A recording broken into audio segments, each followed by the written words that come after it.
Let's talk. First bombshell for the evening must have been Masterloot. The fact that Masterloot is actually something that they're thinking about, something that they want to bring back. They just need to figure out how. Now, I fully understood their reasoning behind why it's not coming back right now. OJOS, thanks for the first time chat, dude. Really appreciate that. Thank you. I fully understand that. I love the fact that they finally said, hey, we want to bring it back. We are looking at it. Probably one of the best announcements I've heard so far, bar none, was that Masterloot is eventually going to come back. I love the fact that that is happening. Bringing back old content, Asmongold asked him about specifically Season 4, where they're bringing all of the old raids sort of up to par. Now, this is where I actually disagreed with Ian's answer, because Ian said whenever they have items that you sort of have to go to old raids for in order to collect, people complain. Can anyone in chat guess why people complain? Take a wild guess. Why do people complain when they have to go do old raids for items that come from those old raids? Getting an actual fucking group together to actually do the fucking raid. So either you and your guild take a night off from raiding to go do this old raid because people need items from it, or you go struggle trying to find a group of people that want this one item that maybe only warriors will use, and no one can do it. You can't just go into a pug and actually go do an old raid, because that's not possible. No one else really cares about the raid except for the warriors, and you can't just have warriors in your raid. So it ultimately it becomes a horrible fucking experience. Whereas if you kept old raids up to date, if you gave people a reason to run them, I'm not saying with this that the gear or the item level should be increased. But if you did something like what they're doing in Season 4 now, where they're sort of adding Mythic Plus affixes to the raids, sort of changing the raids, making them fun, a fun piece of side content that people will still do because there's achievements maybe to collect there, there's some fun stuff, the raid feels a little bit different. So now the raid suddenly is current. You can go do the raid and there's a current reason to do it. A lot of people are running those raids. So if you need an item from that raid, it's not hard to get a group together. You are actually getting a new experience from it, and that item drops. Yes, it's lower item level, but currently it's better for you. It solves a lot of the problems. It gives more content, a reason to exist. So ultimately, I think there is a solution to it. Of course, you don't want to do it too much, so you don't want people to have to constantly go back to old raids, because yes, it will feel very repetitive if you have to constantly, like you're in patch 10.3 and you still have to do the primalist raid of patch 10.1 because there's still an item there that's better than anything else. No one's gonna like that, right?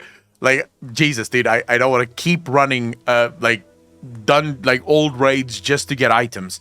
But I do think there is a way to make old content in this sense, talking literally just about, in this expansion, older content, to keep it relevant and to give people a reason to actually play it.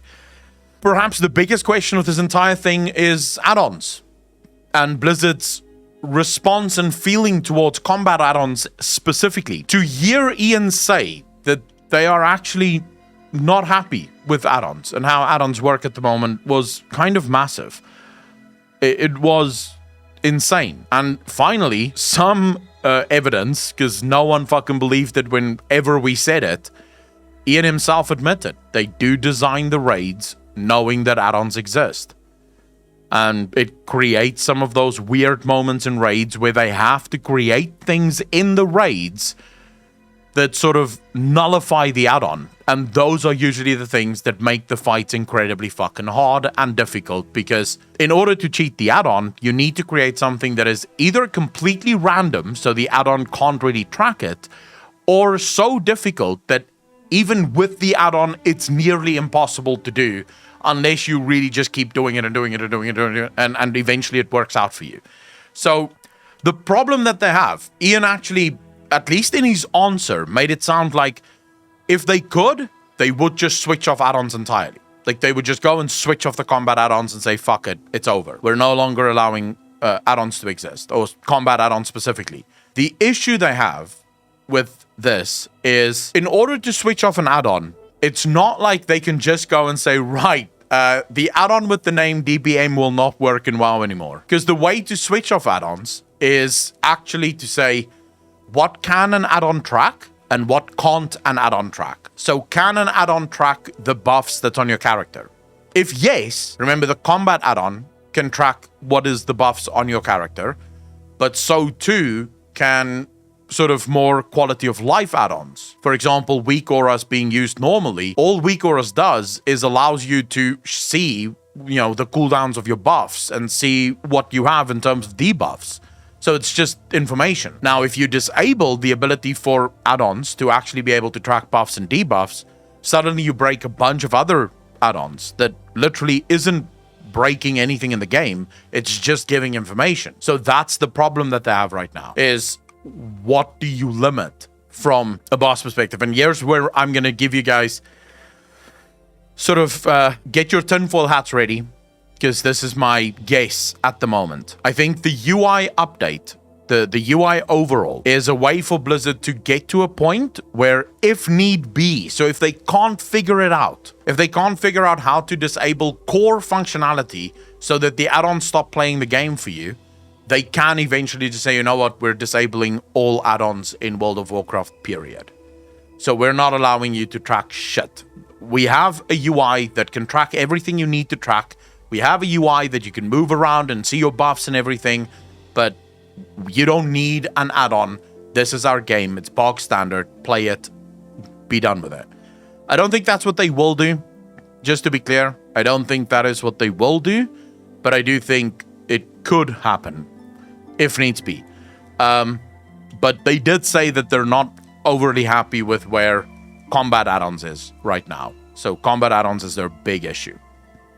You guys saying no shot should remember that there are games that have incredibly limited add-on support, and those games do very well. There are games that have very little add-on support, and those games do well. People might be upset for a little while, but I promise you people aren't going to be upset the whole fucking time.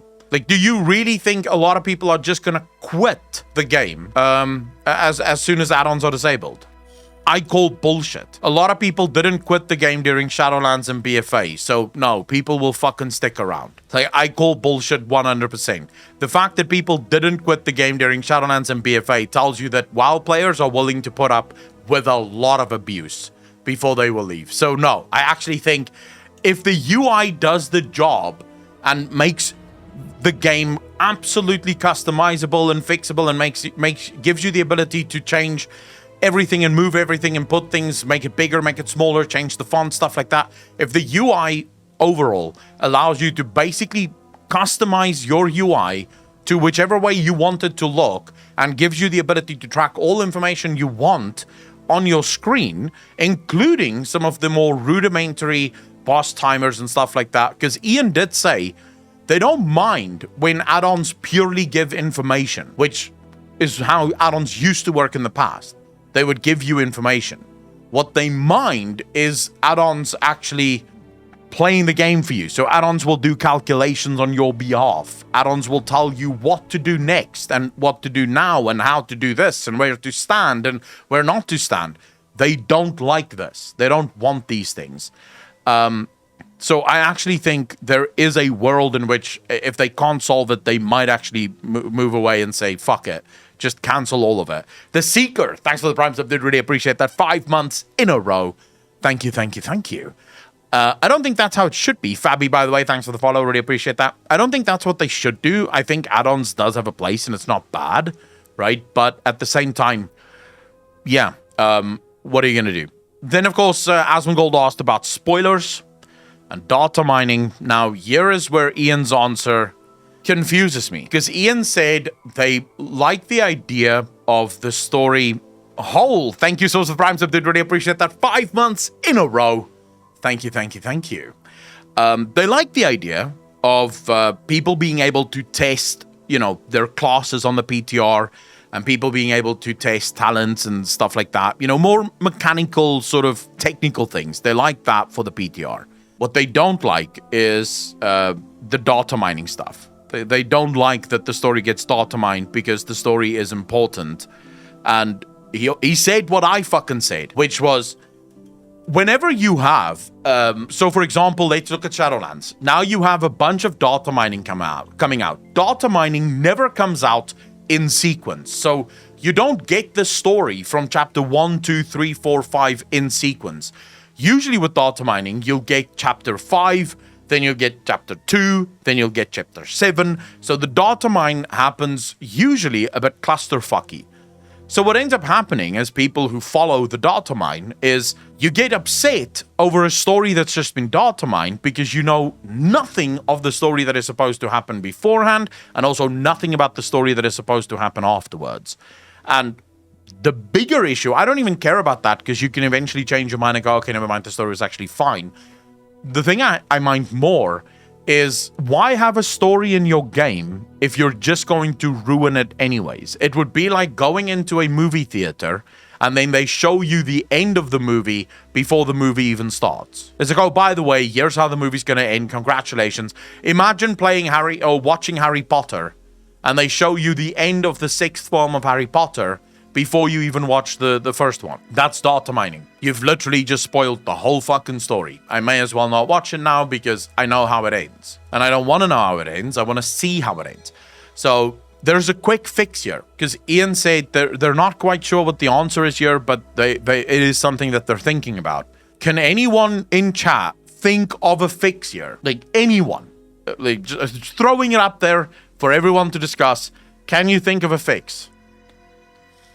Just don't release the story on the fucking PTR. It's as simple as that. Allow people to see the world, yeah? Have the world quests maybe there, have some dailies there. Let people see the world. That's fine, you know? The world is there. That's not a spoiler. It's cool. But there's no story. The main storyline quests isn't in the game yet. They don't exist. They will only go live when the game goes live. So wherever there is a quest marker on a character, on an NPC, there's no quest marker on that NPC. You can't actually do the quest because the quest isn't there yet. The quest doesn't exist yet.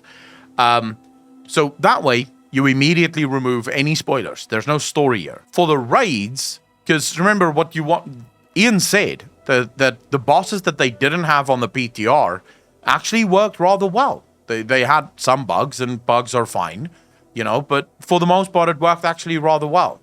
So how about you just don't put bosses in the PTR? Like, maybe get, like, test bosses, if that makes sense.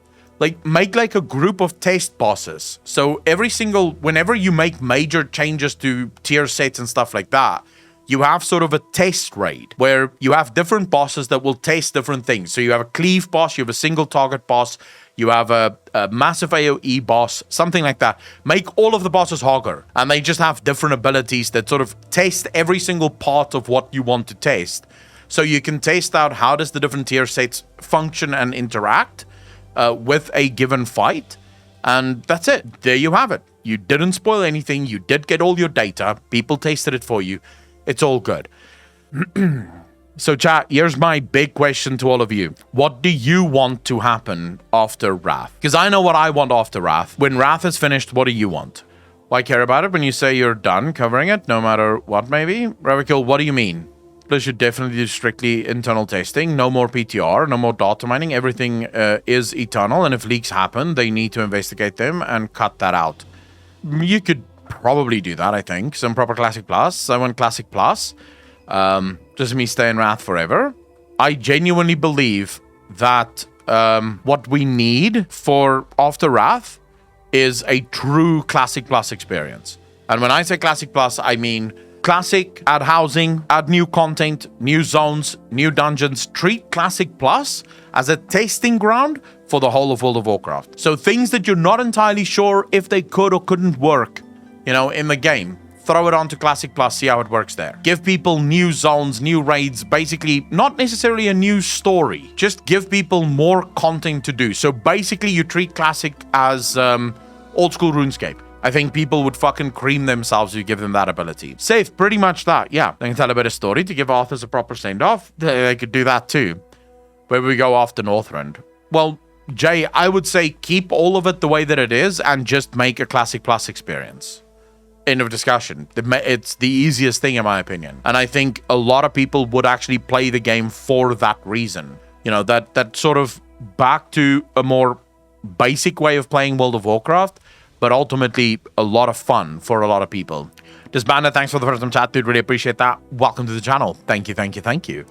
I think they should go Cataclysm. Nothing was wrong with Kata besides Deathwing and Dragon Soul. No matter what, that you are done covering WoW on this channel? I never actually said that, Ravikal. I said I'm done looking to cover World of Warcraft. Like, I'm not going to go out of my way to cover World of Warcraft. I'm not going out of my way.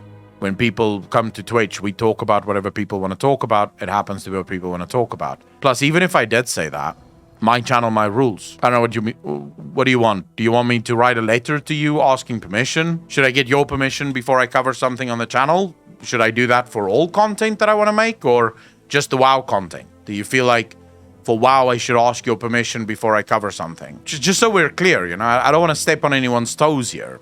I tell you what, dude, you can either hang out, talk WoW with us, or you can fuck off and go talk WoW somewhere else. How about that? I love Kata. Kata was my all-time favorite expansion, but at the end of Kata, they did introduce the abominations that pass for talent trees now. So there's that.